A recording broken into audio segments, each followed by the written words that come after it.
Welcome guys, this is here Renu Vasist and today's date is 29 June 2022. सो ये classes आपकी चली आ रही हैं सीक्वेंस एंड सीरीज़ की। ये क्लासेस आपके कंपटीशन के लिए एज वेल एज आपके सेमेस्टर एग्ज़ाम के लिए, जिसमें कंपटीशन में जो हम थ्योरम यहाँ से करते हैं, जो रिज़ल्ट्स अप्लाई करते हैं, यहाँ पर हम रिज़ल्ट्स को तो देखेंगे ही देखेंगे, साथ में उनके प्रूफ को भी करेंगे। ठीक है, तो कल तक हमने जहाँ तक किया था, आज उससे नेक्स्ट वाली थ्योरम आती है which says that a set is closed if and only if it contain all its limit point. It means एक सेट को क्लोज सेट बोलेंगे if the set of all its limit point. इसका मतलब ये है, कल मैंने आपको बताया था derive set, this is the collection of all limit point. और अगर आप कह रहे हो कि एक सेट क्लोज सेट है, इसका मतलब है कि set of the derive set will contain inside A. ठीक है, तो आपको अल्टीमेटली ये प्रूव करना है कि अगर आपका सेट क्लोज्ड सेट है then A dash will contain in A. और इफ़ एंड ओनली इफ़ की कंडीशन के बारे में बात कर रहा है। It means if A dash contain in A then you have to prove that A is closed. ठीक है, डेफिनेशन क्लियर है। अब बढ़ते हैं प्रूफ की तरफ। प्रूफ क्या कहते हैं कि let A be any subset जो कि क्लोज्ड सेट है। अब देखो क्लोज है तो उसका कॉम्प्लीमेंट ओपन होगा, और कॉम्प्लीमेंट ओपन सेट है तो ओपन सेट की डेफिनेशन को रिमेम्बराइज कीजिए। क्या कहती है कि ओपन सेट तभी होगा ना जब वो अपने हर एक पॉइंट की नेबरहुड होगा। तो इट मीन्स अपने हर एक पॉइंट की नेबरहुड है। तो for each point x belongs to R minus A, neighbourhood की डेफिनेशन वेल डिफाइन होगी। अब देखो ये आर माइनस ए को मैं ए कॉम्प्लीमेंट भी लिख सकती हूँ। अगर ये सेट आपका ए है और ये आपका पूरा आर है, तो ये बाहर वाला जो पोर्शन है ये क्या ए का कॉम्प्लीमेंट है। अब एक्स की जो नेबरहुड है वो इसके कॉम्प्लीमेंट के अंदर कंटेन है, यानी कि ये कहीं कुछ इस तरीके से यहाँ पर है। सो इट मीन्स इसका इंटरसेक्शन ए के साथ एम्प्टी होगा। और अगर ऐसा होगा then I can say that ना x is not a limit point of set a for all x belongs to r minus A. अब ऐसा लिख रही हूँ मैं कि x belongs to r minus A. इसका मतलब क्या है कि x belongs to r but x does not belongs to a। ठीक है, और x अगर लिमिट पॉइंट नहीं है तो उसके डिराइव्ड सेट के अंदर भी नहीं आएगा। ठीक है, इट मीन्स अगर वो डिराइव्ड सेट के अंदर भी नहीं है, for all x does not belongs to A, from here I can conclude that A dash contain inside A. अब आप बोलोगे कि ये आपने कैसे किया, तो क्या आपको एक पॉइंट का पता है। ये देखो, जब आप किसी चीज़ को प्रूव करते हैं तो आप क्या लिखते हैं कि एक्स बिलोंग्स टू ए लेकर चलते हैं, और आप प्रूव क्या करते हैं कि एक्स अगर ए डैश के अंदर कंटेन है, मतलब ये लेके चले और इसको प्रूव किया, तो आपको मतलब आप क्या कहते हो, आप ये कहते हो कि ए कंटेन इन ए डैश ना, ऐसा ही कुछ बोलते हो। लेकिन अगर ये सेट आपका अगर ऐसे है ना कि x does not belongs to A and आप प्रूव कर रहे हो कि x does not belongs to A dash, it means you are saying that A dash contain inside A. इसका मतलब ये जो नॉट बिलोंग वाला केस है ना, इसमें थोड़ा सा अपोजिट हो जाता है इस वाले केस के अकॉर्डिंग। तो बस इन्होंने यही कर रखा है, इन्होंने क्या किया कि x does not belongs to A लेकर के चले थे, लेकिन प्रूव कर दिया कि x does not belongs to A dash है। तो जो बिलोंग वाले केस में था इसमें उसका अपोजिट हो जाएगा। समझ आ गया आपको। जैसे कि अगर आप x बिलोंग्स टू ए लेके चलते हैं और x belongs to A dash करवा देते हैं, then you implies that A contain in A dash. लेकिन जब नॉट बिलोंग का केस आएगा तो उसमें ये वाली इनइक्वालिटी रिवर्स हो जाएगी। तो यहाँ पर वो रिवर्स इनइक्वालिटी कर रखी है। और अगर ऐसा है it means A dash contain inside A. इसका मतलब क्या है, जो हमें प्रूव करना था वो प्रूव हो गया, A contain all its limit point. अब अगर आपको इसका कन्वर्स पार्ट प्रूव करना है, यहाँ पर इसका कन्वर्स पार्ट नहीं गिवन है, लेकिन मैं आपको बता देती हूँ इसका जो कन्वर्स पार्ट होगा ना बिल्कुल इसका अपोजिट होगा। जैसे कन्वर्स पार्ट में हमें क्या प्रूव करना है कि A dash contain in A, then we have to prove that A is closed set. इसको हम कैसे करेंगे, if A dash contain inside A. ठीक है, इसका मतलब क्या है, इसका मतलब ये है कि अगर आप कोई भी एक्स उठाते हैं, जैसे कि यहाँ पर मैंने प्रूव भी कर रखा है, इसका बिल्कुल ना अपोजिट होगा ये प्रूफ कि A dash contain inside A and you have to prove that A is close set. अब ए डैश किसके अंदर कंटेन है, ए के अंदर कंटेन है, तो एक्स बिलोंग करता है ए डैश से। इसका मतलब एक्स आपका लिमिट पॉइंट है किसका, ए का लिमिट पॉइंट है। या मैं बोलूँ अगर मैं इसका अपोजिट लेती हूँ, सपोज कि अगर आपका एक्स ए डैश से बिलोंग नहीं करता है, देखो वही तो बात मैं बोल रही हूँ। इस क्वेश्चन में क्या है, आपने जैसे प्रूव किया ना ऊपर से, इसमें बिल्कुल उसका अपोजिट लेके चले जाओ, इसका कन्वर्स पार्ट प्रूव हो जाएगा। कैसे, आपने एक एक्स उठाया जो कि does not belongs to A dash, इसका मतलब है कि आपका एक्स ए डैश से बिलोंग नहीं करता है, तो वो लिमिट पॉइंट नहीं है। किसका लिमिट पॉइंट नहीं है, ए का लिमिट पॉइंट नहीं है। अगर ए का लिमिट पॉइंट नहीं है तो डेफिनेशन को होल्ड नहीं करेगा। अब वो ए के साथ इंटरसेक्शन एम्पटी देता है, तो इसका मतलब वो उसके कॉम्प्लीमेंट के अंदर कंटेन है, और वो उसके कॉम्प्लीमेंट के अंदर कंटेन है, इसका मतलब जो उसका कॉम्प्लीमेंट है वो अपने हर एक पॉइंट की नेबरहुड है, और इसका मतलब जो इसका कॉम्प्लीमेंट है वो ओपन सेट है, और इसका मतलब वो क्या है, एक क्लोज्ड सेट है। मतलब ऐसे रिवर्स वाली इनइक्वालिटी में लेके चलना है तो आपका कन्वर्स पार्ट प्रूव हो जाएगा। ये इसका कन्वर्स पोर्शन है, ठीक है। आई होप आपको ये वाली थ्योरम क्लियर है। नेक्स्ट वाली थ्योरम पे चलते हैं, जो कि कहती है कि the derived set of any set is a closed set.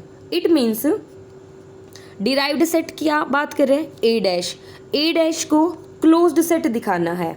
अब क्लोज्ड सेट दिखाना है तो इससे ऊपर वाली थ्योरम में किया कि क्लोज्ड सेट तभी होगा जब अगर इसका डिराइव्ड सेट उस सेट के अंदर कंटेन होगा। It means A double dash आपको शो करना है ए डैश के अंदर। तो अगर आपने ये प्रूव कर दिया तो आपकी थ्योरम प्रूव हो जाएगी। थ्योरम समझ आ गई। डेफिनेशन क्या कहती है, केस नंबर 1 लेके चलते हैं। अगर उसका डिराइव सेट एम्प्टी है तो वो खुद ब खुद सेट के अंदर कंटेन हो जाएगा, because empty set is contain always in a set.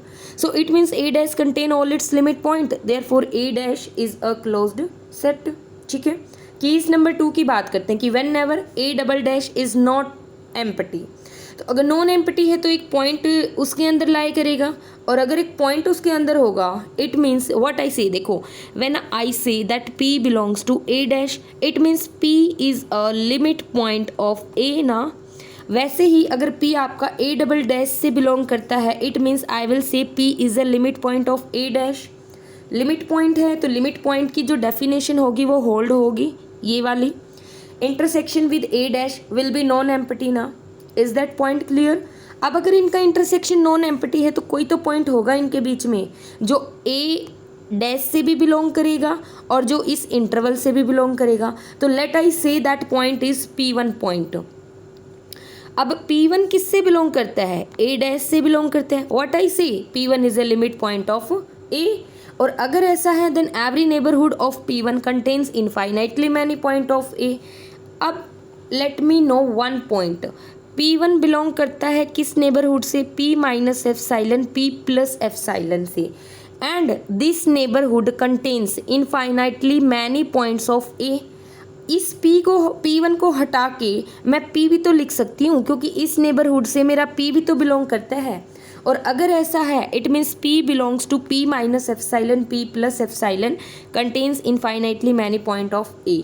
It means P is a limit point of A and P belongs to A dash. लेकिन आप ऊपर देखिए P लेके कहाँ से चले थे, ए डबल डैश से लेके चले थे, और दिखा किसके अंदर दिया, ए डैश के अंदर।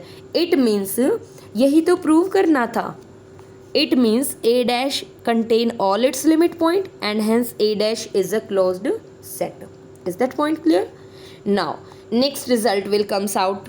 It's going to be a very important result, आपका एग्जाम में आ सकता है। ठीक है, आने की पॉसिबिलिटी ज़्यादा होती है। बहुत इजी प्रूफ है, रिज़ल्ट बहुत इंपॉर्टेंट है। अगर आप कंपटीशन की प्रिपरेशन कर रहे हैं तो आप इन सभी रिजल्ट्स को आप एक साथ नोट डाउन कर सकती हैं, बट अगर आप सेमेस्टर एग्ज़ाम्स के लिए प्रिपेयर कर रहे हैं तो आप इन सभी नोट्स के प्रूफ को आसानी से समझ सकते हैं। ठीक है, so note that supremum of a non empty bounded set is either the greatest member of the set or is the limit point of the set. What say in this theorem? Let we understand this very clearly. एक non empty set है आपके पास A, आपको ये show करना है कि इसका जो सुप्रीमम है वो सुप्रीमम या तो आपका ग्रेटेस्ट मेंबर होगा या तो आपका लिमिट पॉइंट होगा, मीन्स आइदर दिस और दिस। सो लेट करके चलते हैं कि A be a non empty bounded subset of R. अब नॉन एम्प्टी बाउंडेड है तो सुप्रीमम होगा, सुप्रीमम होगा तो सुप्रीमम की कंडीशन को भी होल्ड करेगा। एंड अगर u आपका सेट से बिलोंग करता है, देखो x less than equal to u for all x belongs to set A, और u आपका सेट से बिलोंग करता है, इसका मतलब है कि वो आपका ग्रेटेस्ट मेंबर है। तो आइदर वाली कंडीशन तो प्रूव हो गई ना, हैंस थ्योरम प्रूव। अब चलते हैं सेकंड पार्ट के ऊपर। इफ सपोज आपका जो ग्रेटेस्ट मेंबर है या मैं बोलूँ सुप्रीमम है, वो आपका ए से बिलोंग नहीं करता। अगर ए से बिलोंग नहीं करता तो वो आपका ग्रेटेस्ट मेंबर नहीं रहेगा ना, क्योंकि greatest member always belong to the set, but supremum और इन्फीमम मे और may not belong to the set. ये बात आपको याद है? अगर याद है तो यहीं से हमारा प्रूव हो जाएगा। कैसे? If u does not belongs to A, then u minus epsilon is not an upper bond. Why? Because u is least upper bond. u least upper bond है तो u minus epsilon upper bond नहीं होगा। Then there exists some x1 belongs to A such that ये condition hold होगी, and x1 less than होगा u से because u is least upper bond and u is ultimately less than u plus epsilon. It means u की एक neighborhood u minus epsilon u plus epsilon contain a point x1 of set A other than u. It means u is the limit point of set A. यही तो prove करना था, या तो greatest member हो या तो आपका लिमिट पॉइंट हो, हैंस प्रूव। इस तरीके से आपकी थ्योरम का प्रूव हो जाता है। नेक्स्ट वाली जो थ्योरम आती है वो मैं चाहूँगी कि आप अपने आप करें, बिकॉज सेम प्रूव है आपका, ठीक है, सेम है। स्टेटमेंट रीड कर देती हूँ आपको। एक non empty bounded and close set A contain it's supremum and infimum. देखो इसकी फील दे देती हूँ। एक नॉन एम्प्टी सेट है आपके पास ए, बोला गया है कि ये सेट आपका बाउंडेड है, ये भी बोला गया है कि ये सेट आपका क्लोज्ड है। अब मुझे ये बताइए, एक क्लोज सेट अपने सभी लिमिट पॉइंट को कंटेन करता है या नहीं करता? अभी पीछे ही करके आए हैं नेक्स्ट, इससे जो प्रीवियस थ्योरम थी। ऑल्सो जब मैंने बाउंडेड बोला है तो इसका मतलब है कि उसका सुप्रीमम भी एग्जिस्ट करेगा, उसका इन्फीमम भी एग्जिस्ट करेगा। इससे ऊपर वाली थ्योरम में हमने किया है कि अगर सुप्रीमम और इन्फीमम उसके एग्जिस्ट करते हैं तो या तो वो आपके ग्रेटेस्ट मेंबर और लिस्ट मेंबर होंगे या फिर वो आपके लिमिट पॉइंट होंगे। और यानी कि लिमिट पॉइंट देखो, अगर वो आपके ग्रेटेस्ट मेंबर और लिस्ट मेंबर हैं तो इसका मतलब वो आपके सेट के अंदर ऑलरेडी हैं, आपको कुछ करने की रिक्वायरमेंट ही नहीं है। लेकिन अगर वो आपके सुप्रीमम और इन्फीमम है और वो आपके सेट से बिलोंग नहीं करते, लेकिन वो आपके डिराइव सेट से ज़रूर बिलोंग करेंगे, लिमिट पॉइंट तो होंगे ना, लिमिट पॉइंट होंगे तो आपके डिराइव सेट के अंदर आएंगे। और डिराइव सेट किसके अंदर कंटेन है? ए के अंदर कंटेन है।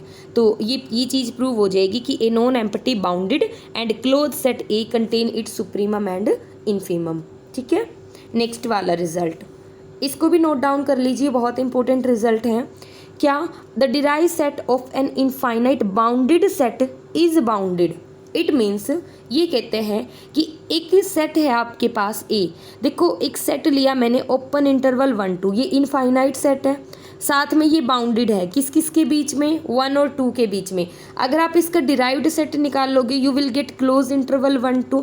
मुझे ये बताओ, ये जो डिराइव्ड सेट है ये भी तो बाउंडेड है 1 और 2 के बीच में। तो बस यही चीज़ हमें इसमें प्रूव करनी है कि the derived set of an infinite bounded set is bounded. ये इसका छोटा सा प्रूव है, इसको आप कर सकते हैं। ठीक है, अब उसके बाद क्लोजर ऑफ अ सेट के ऊपर बात आती है। क्लोजर जो इसका मेन मीनिंग है, क्लोजर मैंने बताया था आपको कि A union A dash is known as to be a closure. First theorem या मैं बोलूँ first result, closure of a set is a super set of A. जैसे कि अगर मैंने लिया A is an open interval 1 2 और ए डैश मैंने दिखाया क्लोज इंटरवल 1 2, यहाँ से मैं ए क्लोजर निकाल सकती हूँ, ए union A dash which will be equal to the close interval 1 2. Can you clearly see that A contain inside A closure? इसका मतलब A closure is a superset of A।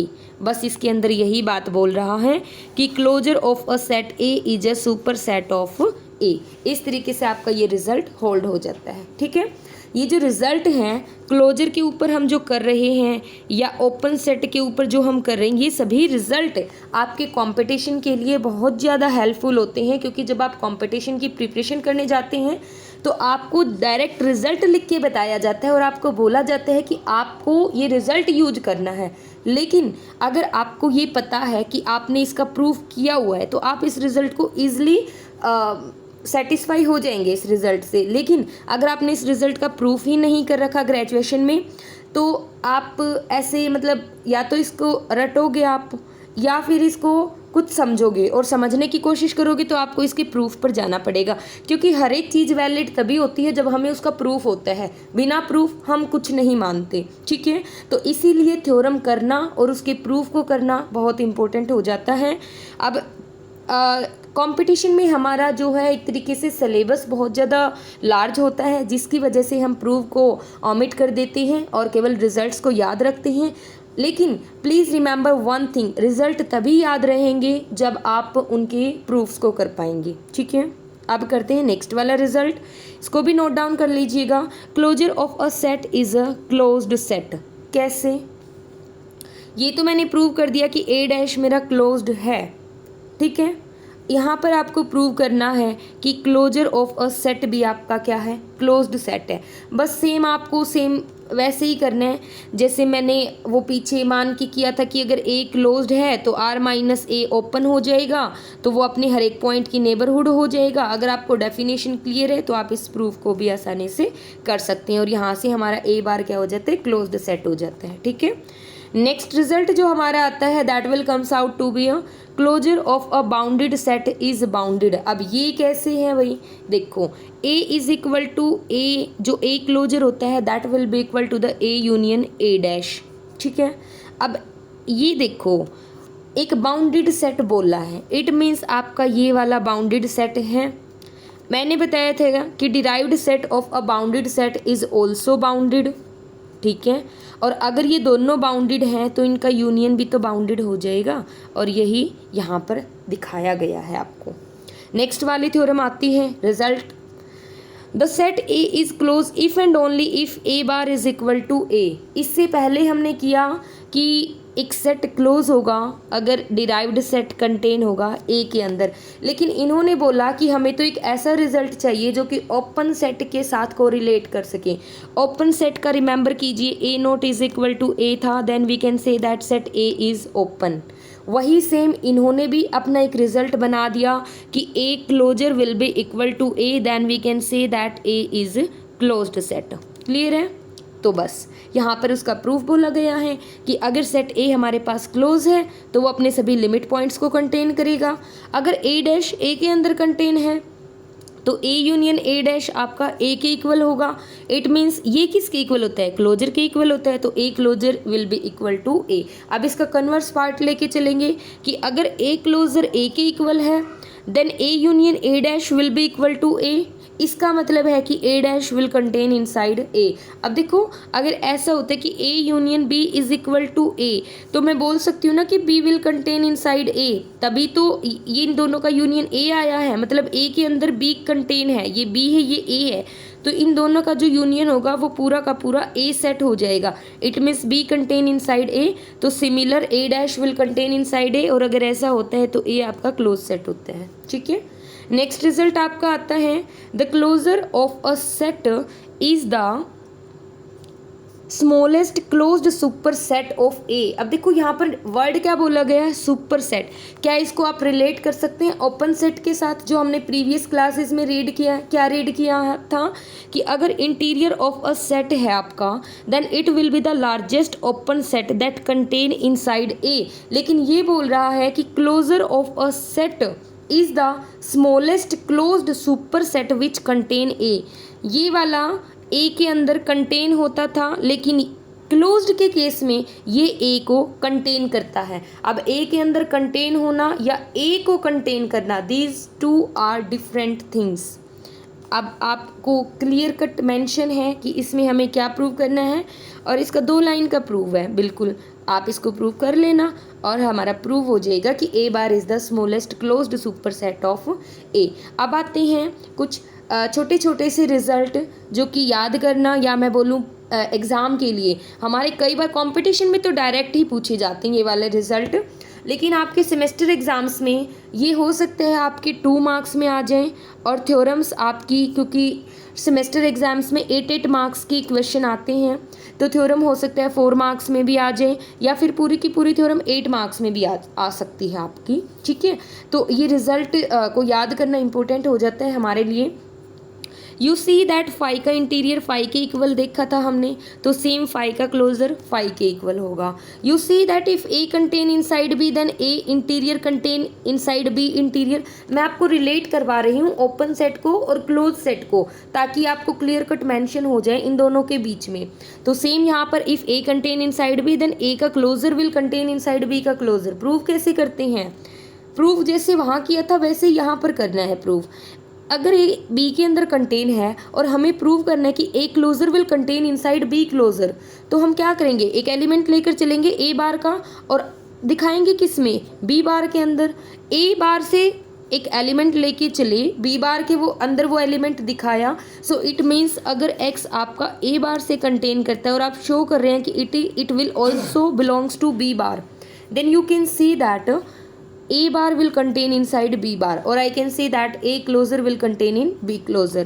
Similarly, जो आपका ये वाला result होगा A यूनियन का, फिर आपका A इंटरसेक्शन का, और फिर आपका क्लोजर का क्लोजर, जैसे वहाँ हमने किया था कि इंटीरियर का interior will be equal to A interior, वैसे ही क्यों करते थे ये रिजल्ट आपको पता है क्यों? क्योंकि एक ओपन सेट का इंटीरियर उस सेट के इक्वल ही होता है, एंड हमने ये थ्योरम प्रूव की थी कि ए इंटीरियर आपका जो है ओपन सेट है। सिमिलर यहाँ पर भी मैंने प्रूव किया कि ए क्लोजर जो है वो क्लोज्ड सेट है, और मैंने ये भी प्रूव कर दिया कि अगर कोई क्लोज्ड सेट है तो उसका जो क्लोजर होगा वो उस सेट के इक्वल ही कंटेन होगा। और यहाँ मैंने ये प्रूव कर दिया कि ए बार एक क्लोज्ड सेट है, तो ए बार का अगर मैं बार करूँगी तो वो ए बार के इक्वल ही आएगा ना, अकॉर्डिंग टू द थ्योरम। तो बस ये वो थ्योरम लगा के वो रिजल्ट अप्लाई किया है, और इस तरीके से हमारे सभी पोर्शन कवर हो जाते हैं इस वाली थ्योरम के। फिर ये इन्होंने एक पॉइंट मैंने कल वाली क्लास में भी मेंशन किया था आपको कि क्लोज्ड सेट के अंदर और ओपन सेट के अंदर जो मेन डिफरेंस होता है वो होता है इंटरसेक्शन का और यूनियन का। एक में तो इक्वेलिटी का साइन आता है, एक में कंटेन का साइन आता है, एक में आर्बिट्रेरी यूनियन आते हैं और एक में फाइनाइट यूनियन आते हैं, और एक के अंदर आर्बिट्रेरी इंटरसेक्शन आते हैं और फाइनाइट यूनियन आते हैं। तो बस ये आपको याद रखना है कि कौन से में क्या आता है, और ये आपकी थ्योरम प्रूव हो जाएगी यहाँ से। ठीक है, उसके बाद ये आपकी इंपॉर्टेंट थ्योरम है, ये वाली सच में मैं बता रही हूँ कि ये वाली इंपॉर्टेंट थ्योरम है, रिजल्ट भी इंपॉर्टेंट है इसका। इस थ्योरम को अच्छे से करते हैं कैसे, the supremum and infimum of a set A are also supremum and infimum of A closure and are contain in A closure according as A is bounded above और बिलो। आपको समझ आया क्या बोला? एक सेट ए है आपके पास, उस सेट का जो सुप्रीमम होगा और उस सेट का जो इन्फीमम होगा वही आपका सुप्रीमम और इन्फीमम होगा क्लोजर का। ठीक है, अब डिपेंड करेगा कि ए आपका बाउंडेड अबोव है या बाउंडेड बिलो है। जैसे अगर ए आपका बाउंडेड अबोव है तो उसका सुप्रीमम होगा, और सुप्रीमम होगा तो उसके जो क्लोजर का जो सुप्रीमम है और सेट ए का सुप्रीमम है वो दोनों सेम होंगे। सिमिलरली अगर वो बिलो है तो यही सेम बात आपके इन्फीमम के लिए भी अप्लाई होगी। फर्स्ट केस करते हैं हम, सपोज ए आपका बाउंडेड है, अबोव है तो उसका सुप्रीमम है, सुप्रीमम है तो फर्स्ट केस अगर आपका सुप्रीमम सेट से बिलोंग करता है, अगर सेट से बिलोंग करते हैं तो वो इसके यूनियन से बिलोंग करेगा, मतलब वो ए बार से बिलोंग कर जाएगा। सेकंड केस, अगर आपका सुप्रीमम आपके सेट के अंदर नहीं है तो ऐसे में u माइनस एप्सिलॉन आपका अपर बाउंड नहीं है। मतलब ये तो हम प्रूव कर चुके हैं ना कि अगर u आपका सुप्रीमम है सेट का तो या तो वो ग्रेटेस्ट मेंबर होगा और या तो वो आपका लिमिट पॉइंट होगा। तो ग्रेटेस्ट मेंबर होगा तो भी वो एक क्लोजर के अंदर कंटेन होगा, और अगर वो लिमिट पॉइंट है तो वो किसके अंदर जाएगा, ए डैश के अंदर। और अगर ए डैश के अंदर चला गया तो ए डैश यूनियन ए के अंदर भी बिलोंग करेगा, और अगर ऐसा है तो ए बार के अंदर भी बिलोंग करेगा। It means in both cases I am getting that supremum of A belongs to A closure. इसका मतलब ये है कि अगर ए आपका बाउंडेड सेट है then A closure will also be a bounded set. अब आपको प्रूव क्या करना है, सिर्फ कि इसका सुप्रीमम अगर u है तो इसका सुप्रीमम भी u ही होगा। मैंने लेट किया कि u1 कोई अनदर सुप्रीमम है ए क्लोजर का, यानी कि इसके सुप्रीमम को मैंने नाम दे दिया u1। अब ये आपको पता है कि ए कंटेन होता है क्लोजर के अंदर because it is the super set ना, that's why u less than equal to होगा u1 से। मैंने क्या कंसीडर किया कि इक्वलिटी की कंडीशन, ये तो मुझे प्रूव ही करना है, तो इस कंडीशन को हटा के ये वाली कंडीशन को लेट कर लिया। ये वाली कंडीशन को लेट करके मैंने एक डेल्टा कंसीडर कर लिया इन दोनों की हेल्प से। अब मुझे ये बताओ, ये आपका u है, ये आपका u1 है, ये जो u है ये लिस्ट अपर बॉन्ड है आपके सेट ए का, और ये u1 है ये आपका क्लोजर वाला सेट है।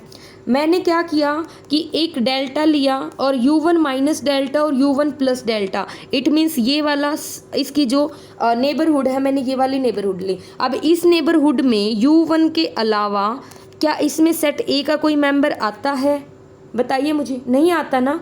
अगर इसका कोई मेंबर नहीं आता है तो u1 is not a limit point, और लिमिट पॉइंट नहीं है तो a डैश से बिलोंग नहीं करता, और u1 तो u से भी बड़ा है, क्योंकि इक्वालिटी की कंडीशन तो मैंने ली ही नहीं, मैं तो ये वाली कंडीशन लेके चल रही हूँ। इट मीन्स u1 आपका बड़ा है और u आपका लिस्ट अपर बॉन्ड है सेट ए का, तो u1 आपका a से भी बिलोंग नहीं करता, a डैश से भी बिलोंग नहीं करता, तो वो आपका इनके यूनियन से भी बिलोंग नहीं करेगा। लेकिन ये तो कंट्राडिक्शन हो जाएगा ना, क्यों? अगर इससे बिलोंग नहीं करेगा तो क्लोजर से भी बिलोंग नहीं करेगा, कंट्राडिक्शन हो जाएगा, क्योंकि मैंने तो ये कंसिडर किया था कि वो दोनों केसेस में किससे बिलोंग करेगा, जो सुप्रीमम है ए का वो दोनों केसेस में ए बार से बिलोंग करता है। लेकिन यहाँ पर कंट्राडिक्शन आई, इसी वजह से मुझे u is equal to u1 लेना पड़ा। इट मीन्स मैंने प्रूव कर दिया कि मेरा जो सेट ए है और जो सेट ए बार है, इन दोनों का जो सुप्रीमम है वो सेम है, और वो जो सुप्रीमम है वो किसके अंदर कंटेन है? क्लोजर के अंदर कंटेन है। देखो यहाँ से पीछे से हमने यही तो शो किया कि ए कंटेन है ना ए बार के अंदर, तो supremum of A less than equal to इसके सुप्रीमम के इक्वल होगा। It means u less than equal to u1 होगा, और ये इक्वालिटी की कंडीशन को मैंने ओमिट कर दिया और मैंने ली लेस देन वाली कंडीशन। और लेस देन, अब u1 आपका ए से बिलोंग नहीं करता, ए से बिलोंग नहीं करता तो a डैश से भी मैंने दिखा दिया कि बिलोंग नहीं करता, ऐसे में वो क्लोजर से भी बिलोंग नहीं करेगा ना। लेकिन आपको क्या पता है कि अगर ए क्लोजर आपका क्लोज्ड सेट है, ये आपको पता है, और क्लोज्ड सेट का जो सुप्रीमम और इन्फीमम होता है वो आपका उसके अंदर कंटेन होता है। तो अगर सुप्रीमम है ए क्लोजर का कौन? u1, तो u1 बिलोंग करना चाहिए था ना ए बार से, लेकिन आपने शो कर दिया कि वो ए बार से बिलोंग नहीं करता। अगर बिलोंग नहीं करता तो इसका मतलब आपकी कंडीशन आप जो लेके चल रहे हो वो गलत है, और आप जो नहीं लेके चल रहे वो ठीक है। सिमिलरली हम इस केस को इन्फीमम के लिए प्रूव कर सकते हैं, जैसे हमने सुप्रीमम के लिए प्रूव किया वैसे ही हम इस केस को इन्फीमम के लिए भी प्रूव कर सकते हैं। अब आती हैं एक्सरसाइज के कुछ एग्जाम्पल, और कुछ एक एग्जाम्पल करने के बाद we will move on to the exercise 1.3 that will be of related to the close set और इसकी थ्योरम बेस पे। अब इन्होंने क्या बोला कि डिराइव्ड सेट फाइंड आउट करो। मैंने आपको बताया था कि जो सेट 1/n है इसका डिराइव सेट, इसका जो लिमिट पॉइंट हम करके चले थे ना वो 0 आया था, क्योंकि 1/2 देखो पिछली क्लासेस में मैंने एक्सप्लेन कर रखा है ये पॉइंट आपको, तो इसका लिमिट पॉइंट 0 आया था ना, और लिमिट पॉइंट 0 आएगा। सिमिलर इसका लिमिट पॉइंट क्या आएगा? 1 आएगा। अब देखो लिमिट पॉइंट को ढूंढने की एक बहुत ही अच्छी सी ट्रिक है। क्या करो आप, क्या कह रहे हैं कि ये 1 + 1/n है such that n belongs to natural. इसका मतलब आप एक काम करो कि n को इन्फिनिटी पे रीच करवा दो और जो पॉइंट आपको मिलेगा वो आपका लिमिट पॉइंट हो जाएगा। ये लिमिट पॉइंट की ट्रिक होती है। 1 + 1/n सच दैट, या मैं बोलूँ देखो लिमिट पॉइंट इसके नाम से ही क्लियर होता है। लिमिट पॉइंट इसके नाम से क्लियर है कि एक ऐसा पॉइंट जिसकी हर एक नेबरहुड में हमारे सेट के कितने पॉइंट्स आ जाएं, infinite number of the points आ जाएं। यही तो डेफिनेशन थी। और इनफाइनाइट नंबर ऑफ पॉइंट कब आएंगे फाइनाइट सेट के केस में? जब वो इन्फिनिटी के ऊपर चला जाएगा। Is that point clear? Okay. उसके बाद आता है हमारा क्वेश्चन नंबर 2, जो कि जिसमें देखो 1 - 1 ऐसे ये वाले जो पॉइंट हैं, अब इसकी एक सीरीज़ बना सकते हो आप। इसकी सीरीज़ बना लो सबसे पहले तो, या इसकी सीरीज़ जब आप बनाओगे ना देन यू विल गेट इस तरीके से 1 + -1 की पावर, मतलब आप इसकी सीरीज़ बना सकते हो। कैसे? अगर इसका 1.1 है, 1.1 से 1/2 है, देन 1 से 1/3 है, इसको आप क्या लिख सकते हो? 1 + 1/2 लिख सकते हो ना। एम आई राइट? इसको आप क्या लिख सकते हो, 1+1/3 लिख सकते हो ना, और इसको 1 लिख सकते हो। अब ये वाली कुछ सीरीज ऐसी नहीं बन रही 1+1/n, और जैसे आप इन्फिनिटी पर जाओगे तो ये टेंड कर जाएगी ना 1 को, यानी कि इसका एक लिमिट पॉइंट तो 1 है पक्का। अब सेकंड सीरीज़ कैसे बनाओगे, देखो -1 है, फिर सेकंड है -1 से 1/2, इट मीन्स -1 1/2।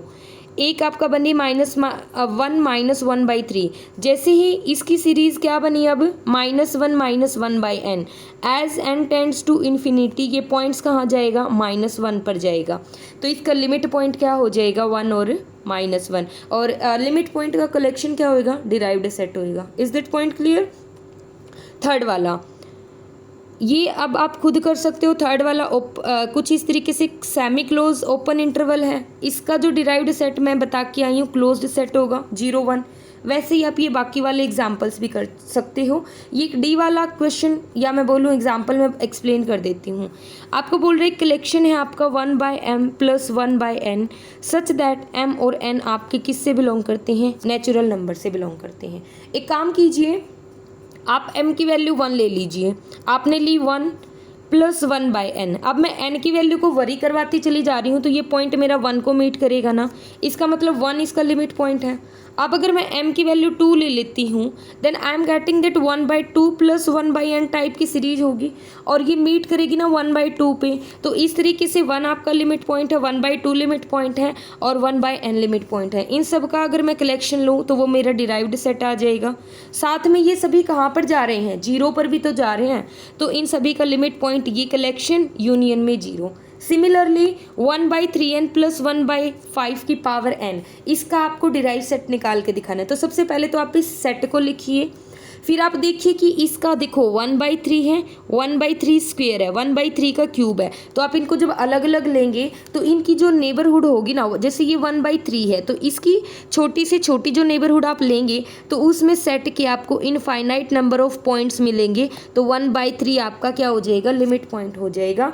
सिमिलरली 1/3 का स्क्वायर, 1/3 का क्यूब। अब देखो ये अल्टीमेटली कहाँ जा रहे हैं, 0 को जाएंगे ना, क्योंकि देखो 1/3 होगा, 1/3 स्क्वायर होगा, तो अल्टीमेटली तो ये सीरीज डिक्रीज हो रही है, और डिक्रीज होके कहाँ मीट करी है, 0 पर।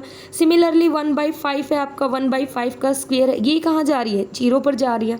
तो 0 भी इसका लिमिट पॉइंट है, और ये तो इसका लिमिट पॉइंट होंगे ही होंगे। Is that point clear. अब आपको क्या करना है, जो बाकी की जो एग्जाम्पल है, find the derive set and closure set of the following set, ये आपका होमवर्क है, ठीक है।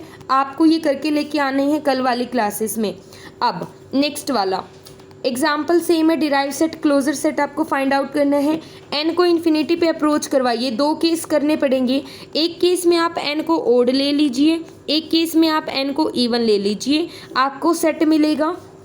इस सेट में देखो जो 0 0 0 इनफाइनाइट टाइम्स रिपीट होगा, इसका मतलब अगर मैं देखो आप ये नहीं बोल सकते कि 0 है, ठीक है, 0 की नेबरहुड में आपको 0 के अलावा और कोई पॉइंट चाहिए, जी नहीं। अगर आप ये वाली 0 ले रहे हो तो इस 0 के अलावा अगर आपके सेट में ये वाली 0 भी कंटेन करती है तो भी आपका 0 लिमिट पॉइंट है। या मैं बोलूँ अगर आपका सेट है लाइक ऐसा है, आपका कोई सेट 1 2 3 1 2 3 और आपका ये सेट रिपीट होता चला जा रहा है और इसका आपको लिमिट पॉइंट निकालना है, तो इसका लिमिट पॉइंट 1 भी होगा, इसका लिमिट पॉइंट 2 भी होगा और इसका लिमिट पॉइंट 3 भी होगा। ये इसका कलेक्शन हो जाएगा। क्लियर है। यानी कि जो चीज़ इनफाइनाइट टाइम्स रिपीट हो रही है, इसका मतलब कि अगर मैं 1, ये 1 है, ये 1 की नेबरहुड होगी, तो 1 की नेबरहुड में अब 2 और 3 तो नहीं आ रहा, तो आप बोलोगे तो ऐसे तो 1 तो लिमिट पॉइंट होगा नहीं। लेकिन आप देखो ना, इस सीरीज में 1 आपका इनफाइनाइट टाइम्स रिपीट कर रहा है, इसका मतलब ये 1 ही आपका इस नेबरहुड में कितनी बार आ रहा है, infinite times. It means 1 is a limit point. Limit point बार बार में हम लिमिट पॉइंट को रिपीट कर रहे हैं, इसका मतलब लिमिट, किसी चीज़ की लिमिट, यानी कि कोई इनफाइनाइट टाइम से चला आ रहा है, किसी की नेबरहुड में जब इनफाइनाइट नंबर्स आ जाएंगे उस वाले पॉइंट को हम बोल देते हैं लिमिट पॉइंट। उसे बाहर से फ़र्क नहीं पड़ता, उसे सिर्फ अपनी नेबरहुड से फ़र्क पड़ता है कि उसकी नेबरहुड में इनफाइनाइट नंबर्स आने चाहिए। जब आप आगे प्रोसीड करोगे तो आपको पता चलेगा, एक तो पॉइंट आएगा लिमिट और एक पॉइंट आएगा लिमिट पॉइंट, दोनों में एक थोड़ा सा डिफरेंस होता है, ये हम आगे आने वाली क्लासेस के अंदर कवर करेंगे। तो आई होप कि आपको डिराइव सेट निकालना आ गया है, आपको क्लोजर निकालना आ गया है। इसके बिहाफ पे जितनी भी थ्योरम्स थी वो मैंने कंप्लीट करवा दी हैं। अब ये एक्सरसाइज जीवन संस पब्लिकेशंस की जो बुक हैं, जो आपके सेमेस्टर एग्जाम्स के लिए, KU के लिए, MDU के लिए, CRSU के लिए, CDLU के लिए, सेमेस्टर एग्ज़ाम्स के लिए, तो ये बिल्कुल परफेक्ट क्लासेस हैं आपके लिए अगर आपने इनको ज्वाइन किया है। सेकेंड थिंग, अगर आप कंपटीशन के लिए प्रिपेयर कर रहे हैं तो ये रिजल्ट आपके लिए बहुत ज़्यादा इंपॉर्टेंट है। ये एग्जाम्पल्स को अगर आप कर लेते हैं तो आपके पार्ट बी, पार्ट सी में बहुत अच्छे क्वेश्चंस आपको डायरेक्ट देखने को मिलते हैं। ये कुछ एक रिजल्ट है कि if x is a limit point of a and a is contain in b then x is also a limit point of b, तो आप इसको प्रूव कर सकते हैं। ये आपने क्लोजर के लिए प्रूव किया था, यहाँ पर आपसे डिराइव्ड सेट के लिए प्रूव करवाया, तो सेम प्रूव होगा। सिमिलर आपको यहाँ पर देखने को मिलेगा, वहाँ पर आपने क्लोजर के लिए प्रूव किया था, यहाँ पर आपसे डिराइव्ड के लिए प्रूव करवाया गया कि a यूनियन b का derive set will be equal to the a dash union b dash. So आज के लिए हम इतना ही करेंगे। कल वाली क्लास में हम करेंगे हमारी एक्सरसाइज 1.3। ये वाला क्वेश्चन इंपॉर्टेंट क्वेश्चन है, इसको करके आना। अगर कोई डाउट हो तो मुझे बताना, मैं कल वाली क्लासेस में इसको कवर अप कर दूंगी। इसमें बोलते कि show that every infinite bounded set of real number has a limit point, does this result hold for the system of rational number. It means ये कह रहे कि एवरी इनफाइनाइट बाउंडेड सेट, एक सेट है रियल नंबर का, वो infinite है, वो बाउंडेड है, तो उसका लिमिट पॉइंट ज़रूर होगा। और क्या ये चीज़ आपकी रेशनल के लिए भी होल्ड होती है? अब देखो बाउंडेड है तो उसकी इन्फीमम सुप्रीमम होंगे। तो मैंने जैसे एक सेट कंसिडर किया, आपको याद है कल बोल्जेनो-स्ट्रास थ्योरम करवाई थी, तो ये वही की वही बोल्जेनो-स्ट्रास थ्योरम है, बिल्कुल सिमिलर है। इसको आपको प्रूव करना है। और ये result does not hold for the rational numbers, ये वाला रिजल्ट आपका रेशनल नंबर के लिए होल्ड नहीं होता है। कल वाली क्लासेस में कुछ इंपॉर्टेंट क्वेश्चंस करने वाले हैं, limit point, derive set, closure से रिलेटेड कुछ प्रूव करेंगे, कुछ इंपॉर्टेंट रिजल्ट देखेंगे। तब तक के लिए बाय बाय, थैंक यू। और अगर आपको कोई भी डाउट आता है then please feel free to ask in the comment section. I hope you will like this type of the series and तब तक के लिए bye bye and thank you.